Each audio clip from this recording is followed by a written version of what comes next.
وإذا سألك عبادي عني فإني قريب أجيب دعوة الداع إذا دعاني فليستجيبوا لي وليؤمنوا بي لعلهم يرشدون জোরে বলুন সুবহানাল্লাহ। মাবুদ পরওয়ারদিগারে আলম তিনি বর্ণনা করছেন, ইয়া রাসূলুল্লাহ, ইয়া হাবিবাল্লাহ, হে নবী আপনি বলে দিন, আপনাকে যখন আপনার উম্মতরা যখন জিজ্ঞেস করবে আল্লাহ কোথায় থাকে, আল্লাহ সম্পর্কে যখন বলবে, আপনি নবী বলে দিবেন ফা ইন্নী করিব, আমি আল্লাহ তাদের নিকটে। সুবহানাল্লাহ। শুধু তাই নয়, পরের অংশে আমার আল্লাহ আরো বলেন, উজিবু দাওয়াতাদ দাঈ ইযা দাআনি ফালইস্তাজিবু লি ওয়াল ইউমিনু বি। আমার আল্লাহ আরো বলেন, কেউ যদি যখন আমাকে ডাকে, যখন আমাকে ডাকে, আমাকে মানে বুঝিয়েছেন আল্লাহকে ডাকে, কেউ যদি আমাকে ডাকে তখন আমি তার ডাকে সাড়া দে। সুবহানাল্লাহ। শুধু তাই নয়, আমার আল্লাহ আরো বলেছেন, অতএব যারা আমাকে ডাকে এমনকি আমার প্রতি বিশ্বাসের মধ্যে অটুট থাকে, লাআল্লাহুম ইয়ারশুদুন, তারা যেন সরল পথে থাকতে পারে। সুবহানাল্লাহ। কি সুন্দর আমার আল্লাহ একেবারে পয়েন্ট সহকারে বলে দিলেন। ইয়া রাসূলুল্লাহ, ইয়া হাবিবাল্লাহ, মানুষ আপনাকে জিজ্ঞেস করবে আল্লাহ কোথায় থাকে, প্রভু কোথায় থাকে। যখন আপনাকে জিজ্ঞেস করবেন আপনি বলে দিবেন আমি আল্লাহ কাছে, ফা ইন্নী করিব, আমি আল্লাহ অতি কাছে, অতি কাছে। পরের অংশে যেভাবে বলছেন, উজিবু দাওয়াতাদ দাঈ ইযা দাআনি ফালইস্তাজিবু লি ওয়াল ইউমিনু বি। আমার আল্লাহ শুধু কাছে বলে নাই, কেউ যদি আমাকে ডাকে, মওলাকে ডাকে, আমি তার ডাকে সাড়া দেই। আর যেই বান্দা, যেই উম্মত আমার প্রতি বিশ্বাসের মধ্যে যদি থাকে, আমাকে ডাকে, এমনকি আমাকে ডাকে আমার প্রতি বিশ্বাস অক্ষুণ্ণ রাখে, তাতে সে যেন সরল পথে থাকতে পারে। সুবহানাল্লাহ। তাহলে আপনি যদি আল্লাহকে ডাকেন এটা হবে আপনার জন্য ভালো কাজ। সাড়া দেওয়ার মালিককে আল্লাহ। এই আয়াত নাজিল হওয়ার পেছনে একটা কারণ আছে। শানে নুজুলের মধ্যে এই আয়াতের মধ্যে একটা ঘটনা আসছে। গ্রামের কিছু লোক প্রিয় নবীজি সরওয়ার কায়নাতের দরবারে আসলো, বলছেন ইয়া রাসূলুল্লাহ, আমরা আল্লাহকে কিভাবে ডাকবো? একেবারে চুপি চুপি আল্লাহকে ডাকবো নাকি একেবারে চিল্লাই আল্লাহকে ডাকবো? কিভাবে ডাকলে আল্লাহ সাড়া দিবে, অথবা আল্লাহ কোথায় থাকে?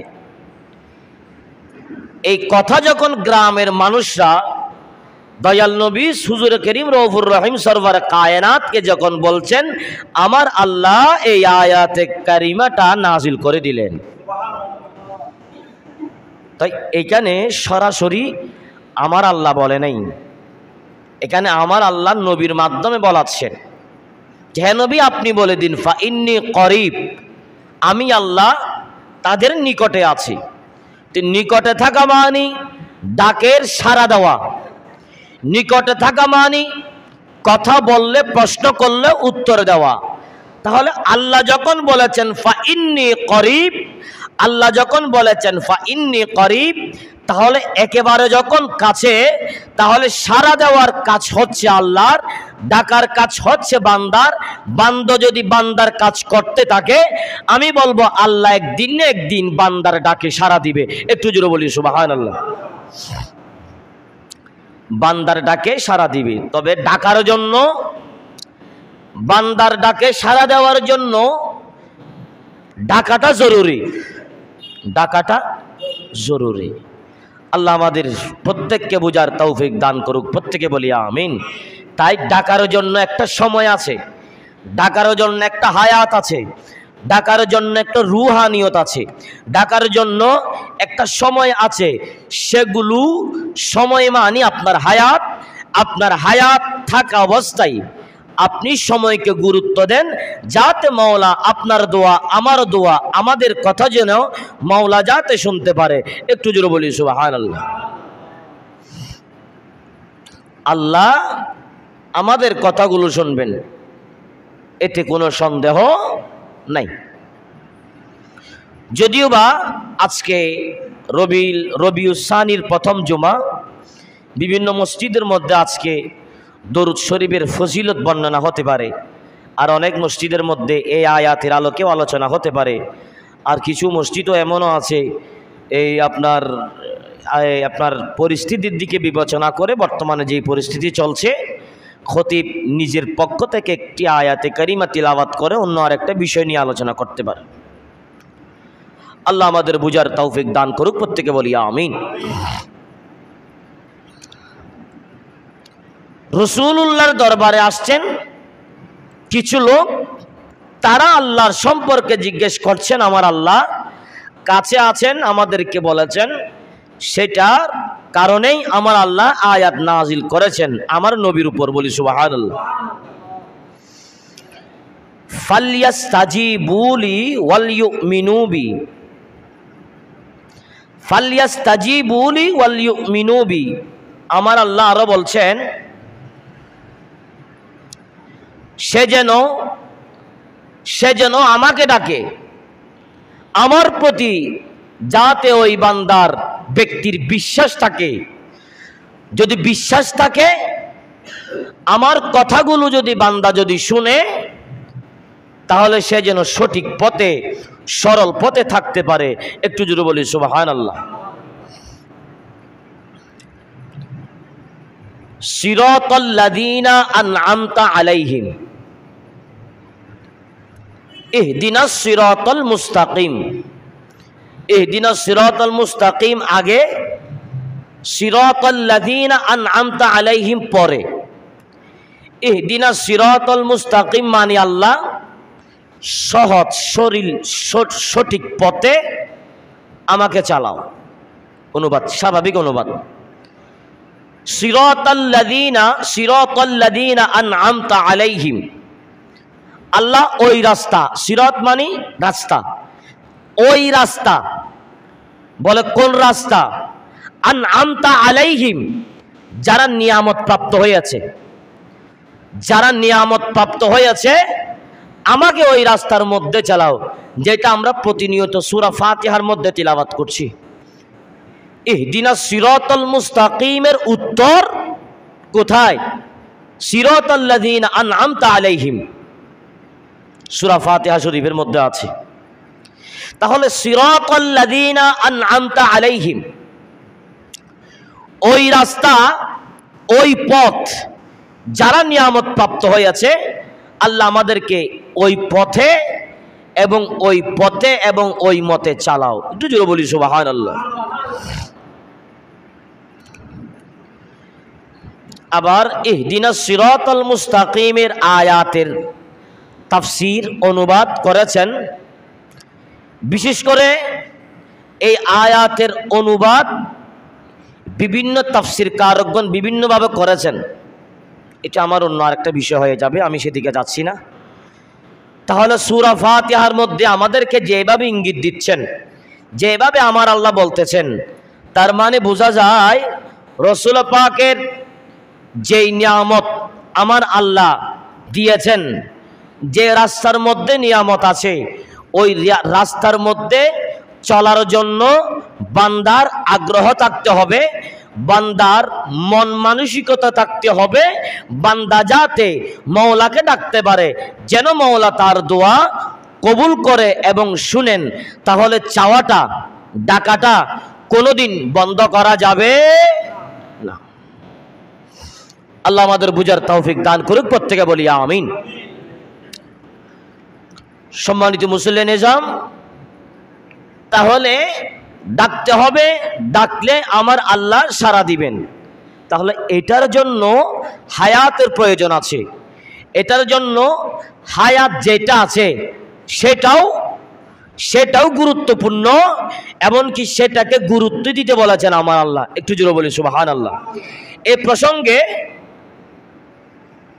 হযরত মাওলা আলী শের খুদা রাদিয়াল্লাহু তাআলা আনহুর একখানা হাদিসে পাক পাওয়া যায়।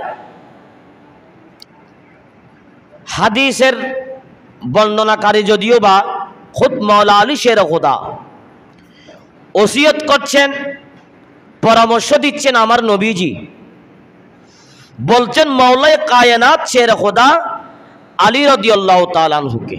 একটু জোরে বলি সুবহানাল্লাহ। আমি হাদিসের আবার একটুকু পড়ছি, এরপর আমি ইনশাআল্লাহ অনুবাদ করছি। ওয়ান আলী রাদিয়াল্লাহু তাআলা আনহু قال خرجت مع رسول الله صلى الله تعالى عليه وآله وسلم فقال يا علي كل هم ينقطع إلا هم أهل النار فإنه لا ينقطع وكل نعمة وسرور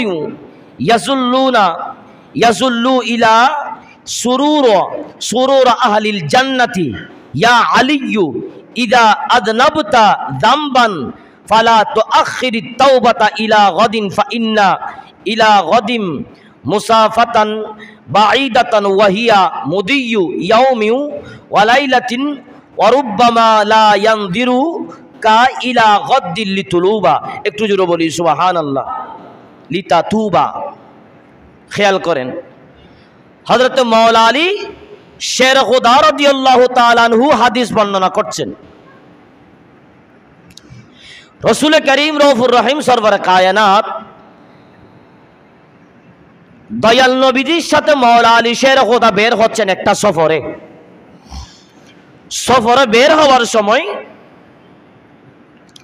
আমার নবীজি মাওলা আলী শের খুদাকে সম্বোধন করে বলছেন ইয়া আলী, হে আলী, প্রত্যেক চিন্তাই শেষ হবে কিন্তু জাহান্নামীদের চিন্তা শেষ হবে না।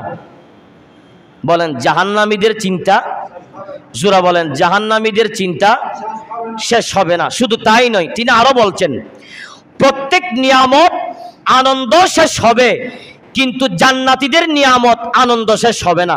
সুবহানাল্লাহ বলেন। শুধু তাই নয়, আরো বলছেন হে আলী, তুমি যখন কোনো গুনাহ করো তখন আগামীকালের জন্য তওবাকে পিছিয়ে রেখো না, কারণ আগামীকালটা বহুদূর। আগামীকালটা আরো জোরে বলেন, আগামীকালটা বহুদূর না? আপনি বলছেন আমি আগামীকাল 2টা বাজে তওবা করব, আজকে বলতেছেন আগামীকাল 2টা বাজে তওবা করব, অর্থাৎ 24 ঘন্টা। তো 24 ঘন্টাটা আপনার কি সামান্য? বিশাল সময় না? তো অনেক সময়। যেখানে হায়াতের নিঃশ্বাসের বিশ্বাস নাই সেখানে 24 ঘন্টা তো এটা তো অনেক দূরের কথা।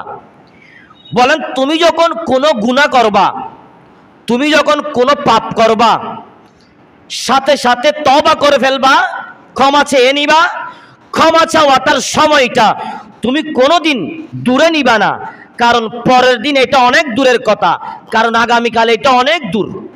শুধু তাই নয়, আমার নবী আরো বলছেন সেটা একদিন এক রাতের ব্যবধান। বলেন সেটা একদিন এবং একটা রাতের ব্যবধানে আগামীকাল হয়ে যাবে। এমনও হতে পারে, আমার নবীজি বলছেন মাওলা আলীকে, এমনও হতে পারে আগামীকাল পর্যন্ত তওবার সুযোগ নাও দিতে পারে খুদ মালিক ও মাওলা। সুবহানাল্লাহ। তাহলে এখন বলেন তওবা করার সুযোগ দিবেন কে? সূরা বলেন তওবা করার সুযোগ দিবেন কে? আল্লাহ। তওবা থেকে বঞ্চিত হচ্ছি আমরা, সেটা আমাদের কারণে। তওবা থেকে বঞ্চিত হওয়ার এটা আমার আল্লাহ করে নাই, আমাদেরকে বঞ্চিত করে নাই, আমরা বঞ্চিত হয়েছি আমাদের অভ্যাস খারাপ হওয়ার কারণে। তার মানে বোঝা যায় আপনারা আমরা তওবা করতে পারি, তওবা করব, তবে তওবা করার সময়টা দেরি করা যাবে না, কারণ খুদ মালিক খুদ মাওলা আলী শের খুদাকে যখন আমার দয়াল নবীজি যখন বলে দিচ্ছেন তওবা করার জন্য যাতে পিছিয়ে না যায়। এখন আমাদের মধ্যে, সমাজের মধ্যে, মুসল্লিদের মধ্যে অনেক আছে তওবা কালকে করব, পরশুদিন করব, তওবা করার সময়টুকু একেবারে পিছিয়ে নিচ্ছে। আছে না নাই? আরো জোরে বলেন, আছে না নাই? আছে। যত গোপনে কান্না করবেন, যত গোপনে তওবা করবেন, যত গোপনে মাওলার কাছে চাইবেন, চোখের পানি ফেলবেন গোপনে যাতে কেউ না দেখে, সেটার গুরুত্ব বেশি আছে। সুবহানাল্লাহ। কারণ আপনি তওবা করছেন, পৃথিবীতে কেউ দেখছে না। আপনি তওবা করছেন, পৃথিবীতে কেউ আপনাকে দেখছে না। আপনি তওবা করছেন, চোখ দিয়ে পানি বের হচ্ছে, কারো কাছে লজ্জিত হওয়ার প্রয়োজন নাই। আপনি যদি লজ্জিত হন, মাওলার কাছে হবেন। যদি চান, মাওলার কাছে চান, খোদ আল্লাহ আপনাকে দিবে, আল্লাহ আপনার ডাকে সাড়া দিবে। একটু জোরে বলি সুবহানাল্লাহ। আপনারা ভালো মানুষের সাথে যদি সফর করেন, ভালো একটা কিছু শিখতে পারবেন। পীর বুজুর্গ আল্লাহর ওলিদের সাথে সফর করলে আপনারা অনেক অনেক কিছু জানতে পারবেন।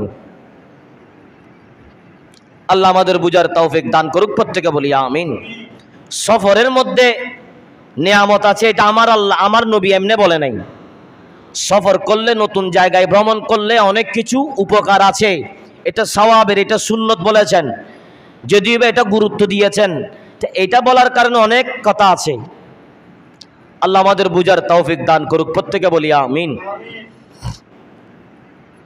এই আপনাদের এখানে আপনারা মেহমানদেরকে মেহমানদেরকে বাদ দেন, অথবা আমাদেরকে বাদ দেয়, আমরা ভাত খাই।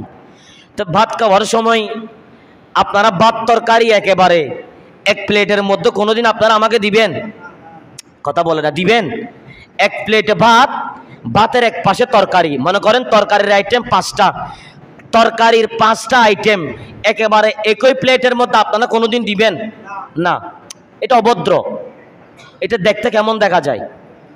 বিনিময়ে আপনারা 5টা আইটেমের জন্য 5টা বাটি রাখেন, তাই না? তরকারির আইটেম যদি কয়টা হয়? 5টা হয়, 5টা আলাদা আলাদা, 5টা আবার একসাথে দেন না। এখানে আবার মাংস দিলেন, এখানে আবার মাছ দিলেন, এক প্লেটের মতো সব কিছু দেন না। তার মানে আলাদা আলাদা নিয়ম আছে না নাই? আরো জোরে বলেন, আছে না নাই? আছে। তবে এই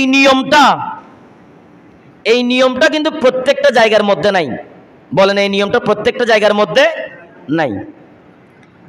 আমি 12 রবিউল আউয়াল মাহফিল করেছিলাম সন্দ্বীপের। আমি একটা জিনিস দেখলাম, যে যত বড় সম্মানী ব্যক্তি হোক না কেন, ভাতের উপরে তরকারি দিবে। মানে তরকারির আইটেম যদি 2টা 3টা থাকে, ওই আইটেম তরকারিগুলো ভাতের মধ্যে আপনাকে দিয়ে দিবে না, বলে হুজুর ইন হন। তারপর আবার আলাদাভাবে তরকারি দিবে, আলাদাভাবে আবার ভাত দিবে।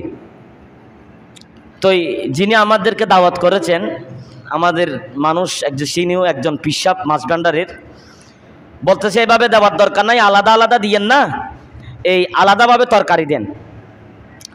আলাদা তরকারি দেওয়ার কথা বলেছে, এদিকে বলছে আলাদা তরকারি দেওয়ার কথা। 2 মিনিট পরে আবার দেখলাম সেম তরকারি ভাতের মধ্যে আবার দিয়ে দিছে। বলো হুজুর আমি খেয়াল করি নাই।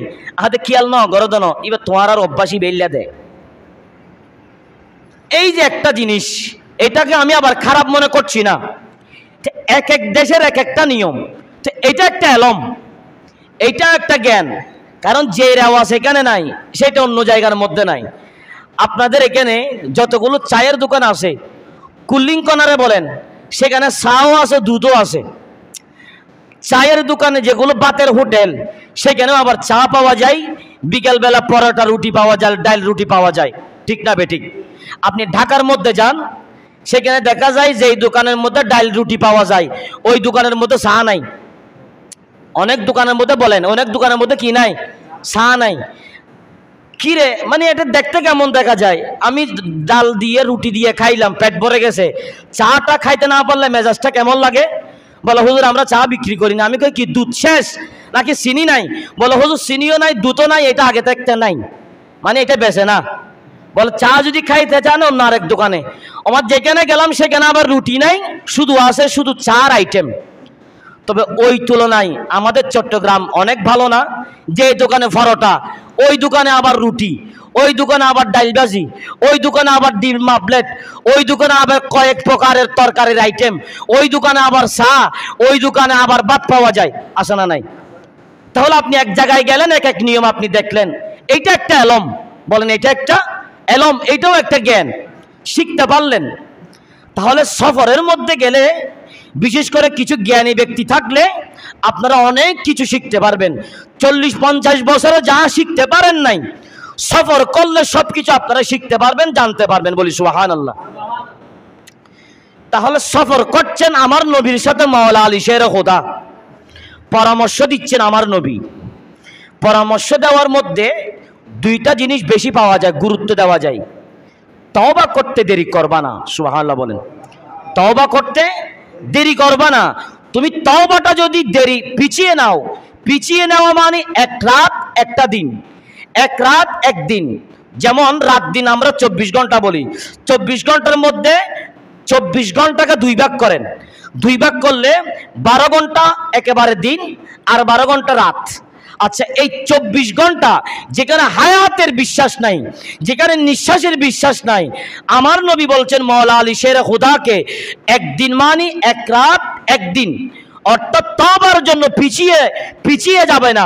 তুমি যখন গুনাহ করেছো, তুমি যখন তওবা করার জন্য মনস্ক করেছো, সাথে সাথে তওবা করে ফেলবা। একটু জোরে বলি সুবহানাল্লাহ। আল্লাহ কখন বান্দাকে তওবা করার সুযোগ দিবে, বান্দাকে তওবা থেকে দূরে রাখবে বান্দার কারণে, এটা বান্দাও জানে না, আমাদের চাইতে হবে। আপনাদেরকে আরেকটা কথা বলি, এই যে একটা মৃত্যুর ভয় আছে না নাই? কথা বলেন, মৃত্যুর ভয় আছে না নাই? আমাদের নাই আর কি, আমি জানি আমাদের মৃত্যুর ভয় নাই। কারণ আমাদের মৃত্যুর ভয় থাকলে আমরা পরিবর্তন হওয়ার সুযোগ থাকতো, তাই না? মনে হয় আমি কালকে মরে যাব, এইটা একটা মৃত্যুর ভয়। আজকে মৃত্যুর জন্য প্রস্তুতি নেওয়া, আজকে তওবা করে নেওয়া, এমন মানুষ বাংলাদেশে পৃথিবীতে নাই। আছে কিছু, তো নাই মানে বোঝা যায় মৃত্যুর ভয় আমাদের নাই। তো মৃত্যুর ভয় আমাদের নাই মানে আমাদের সাথে তওবার সাথে সম্পর্ক নাই। রাতের অন্ধকারে, শেষ রাতে সবাই ঘুমিয়ে পড়েছে, আপনি মসজিদের এক কোনায় বসে আপনি একেবারে চিল্লাই চিল্লাই কান্নাকাটি করে আল্লাহর কাছে যদি গুনাহ ক্ষমা চান, যদি তওবা করেন, অবশ্যই আল্লাহ আপনাকে ক্ষমা দিবে, ক্ষমা করবে। কারণ উজিবু দাওয়াতাদ দাঈ ইযা দাআন, কোরআনের মধ্যে বলছে কেউ যদি আমাকে ডাকে আমি তার ডাকে সাড়া দিব। এখন সাড়া দেওয়ার মালিক হচ্ছে আল্লাহ, ডাকার মালিক হচ্ছে বান্দা। বান্দার কাজ হচ্ছে ডাকা, মাওলার কাজ হচ্ছে শোনা, সাড়া দেওয়া। ডাকলে সাড়া দিবে, না ডাকলে সাড়া দেওয়ার যুক্তি আছে না। তাহলে ডাকতে হবে মাওলাকে। তো ডাকার মধ্যে অনেক শ্রেণী আছে। ডাকবেন আল্লাহ আমার কাছে সম্পদ নাই, আমাকে সম্পদ দেন, এইটাও এক ধরনের ডাকা। আল্লাহ আমি গুনাহ করেছি, আমার গুনাহগুলো ক্ষমা করে দেন, এইটাও এক ধরনের ডাকা। এখন আপনি কেন ডাকবেন সেটা আপনি জানেন। তাহলে ডাকার নিয়মটা, ডাকার জন্য, চাওয়ার জন্য আমাদের মনস্ক থাকতে হবে কিনা? জোরা বলেন, থাকতে হবে কিনা? থাকতে হবে। তো থাকার জন্য আমাদের মনের মধ্যে মৃত্যুর ভয়টা আমাদের জন্য জরুরি। তা আমাদের মৃত্যুর ভয়টা নাই, আমাদের মৃত্যুর ভয়টা না থাকার, মৃত্যুর ভয়টা নাই বিদায় আমরা যেমন এমন তেমন আছি। কিঞ্চিত পরিমাণ আমরা কোনোদিন পরিবর্তন হতে পারি নাই। আমি গত জুমায় আলোচনা করেছিলাম, একটা কথা আপনাদের মনে আসে নাকি আমি জানি না। আল্লাহ কোনো বান্দাকে রহমত থেকে বঞ্চিত করে না। বলেন, আল্লাহ কোনো বান্দাকে রহমত থেকে বঞ্চিত করে না। আল্লাহ রহমত দিচ্ছেন, বান্দা রহমত থেকে বঞ্চিত হয়। যেমন আবুল আহাব, আমি গত জুমায় বলেছিলাম আবুল আহাবের উপর রহমত ছিল, তো দয়াল নবীর মতো রহমত পৃথিবীতে আর কেউ আছে? খুদ দয়াল নবী যদি ভাইপুত হন, আমার নবীর চাচা আবুল আহাব, কথা বুঝবেন, নবীর চাচা আবুল আহাব, তো চাচা যদি আবুল আহাব হয়, নবী ভাইপুত না? ভাইয়ের সন্তান না? অর্থাৎ হযরত আব্দুল্লাহ, খাজা আব্দুল্লাহ রাদিয়াল্লাহু তাআলা আনহু হচ্ছেন আবুল আহাবের ভাই, অর্থাৎ আবুল আহাবের ভাইপুত একজন দয়াল নবী। এর মতো বড় নিয়ামত আছে? এখন বলেন আল্লাহ কি নিয়ামত থেকে বঞ্চিত করছে, নাকি আবুল আহাব নিজে নিজে বঞ্চিত হয়েছে? তা নিজে নিজে বঞ্চিত হয়েছে। তা আল্লাহ আমাদেরকে রহমত দিচ্ছে লাইলাতুল কদরের রাতে, বরাতের রাতে, শেষ রাতে আল্লাহ রহমত নাজিল করে। তা আপনি ভালো করে ঘুমাইতেছেন, আল্লাহ রহমত নাজিল করতেছে, তা আপনি ঘুমাইতেছেন। এখানে বান্দার দোষ নাকি আল্লাহর দোষ? বান্দার দোষ। আল্লাহ তো রহমত দিচ্ছে, তুমি নিতে পারছো না। আল্লাহ তো বৃষ্টি দিচ্ছে, তুমি তো ভিজতে পারছো না, এটা তো তোমার গাফিলতি। তাই আমি আমার মুসল্লিদেরকে বলবো, মৃত্যুর ভয় থাকা মানে একেবারে তাড়াতাড়ি মৃত্যুর জন্য প্রস্তুতি নেওয়া। মৃত্যুর জন্য প্রস্তুতি নেওয়া মানে আগে তওবা করা, তওবার জন্য যাতে পিছিয়ে না যায়। একটু জোরে বলি সুবহানাল্লাহ। আপনি গুনাহ করেছেন, আজকে যে কি গুনাহ করছেন সেটা আপনি জানেন। আপনি আজকে গুনাহ করেছেন, এটা একমাত্র আল্লাহ ছাড়া কেউ, জোরে বলেন আল্লাহ ছাড়া কেউ। আপনি গুনাহ করেছেন, আল্লাহ ছাড়া কেউ জানে না। তো আল্লাহ ছাড়া কেউ জানে না আপনি গুনাহ করেছেন। গুনাহটা করার পর আপনি যদি সঙ্গে সঙ্গে যদি তাওবা করেন, সঙ্গে সঙ্গে যদি আল্লাহর কাছে যদি চান গুনাহটুকু ক্ষমা করে দেওয়ার জন্য, তার মানে আল্লাহর কোরআনের আয়াতের মাধ্যমে বোঝা যায় আপনি গুনাহ করবেন বেশি, আপনার গুনাহ চলবে, আপনার তাওবাও চলবে।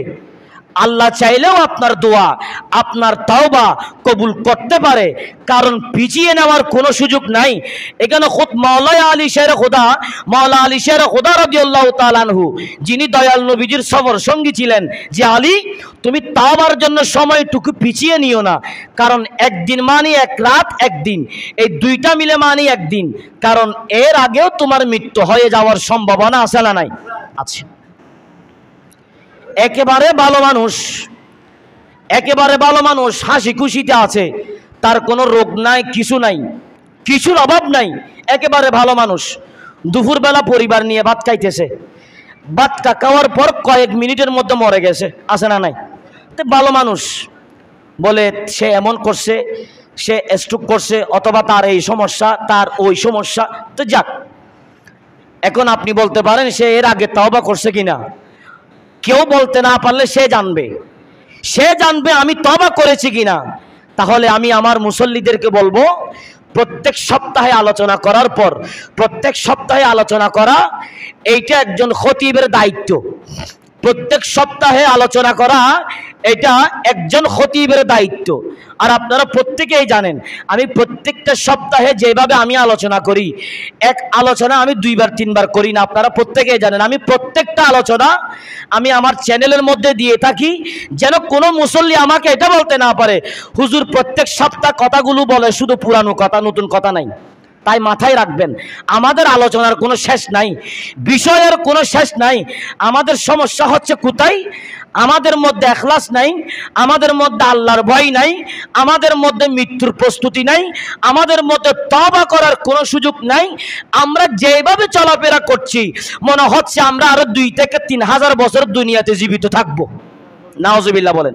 নাই, আমাকে ওই দিন একজন মুসল্লি বলতেছে, কয়েকবার শুনেছি আমি কয়েকজন মুসল্লি থেকে, বলো হুজুর আপনারা ওয়াজ করতেছেন, আপনি জুমার দিন ওয়াজ করেন, অন্যান্য খতিবরাও জুমার দিন ওয়াজ করে, আপনারা আপনার বিষয়ের উপর আলোচনা করতেছেন, কিন্তু মানুষ সেগুলো গুরুত্ব দেয় না, অর্থাৎ মানুষ সেগুলো আমল করে না।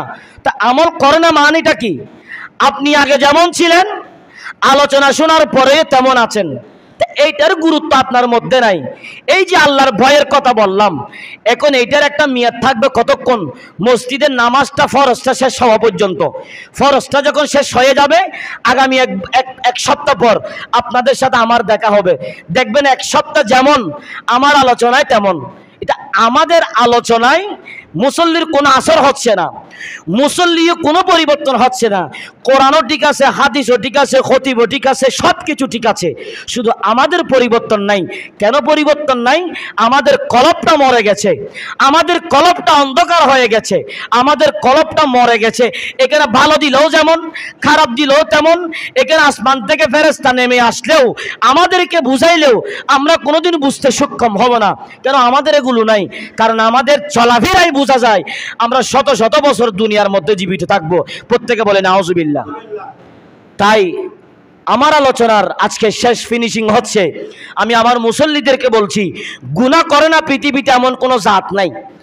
আদম সন্তানের মধ্যে গুনাহ করে না এমন কোনো মানুষ, যারা বলেন গুনাহ করে না এমন কোনো মানুষ নাই।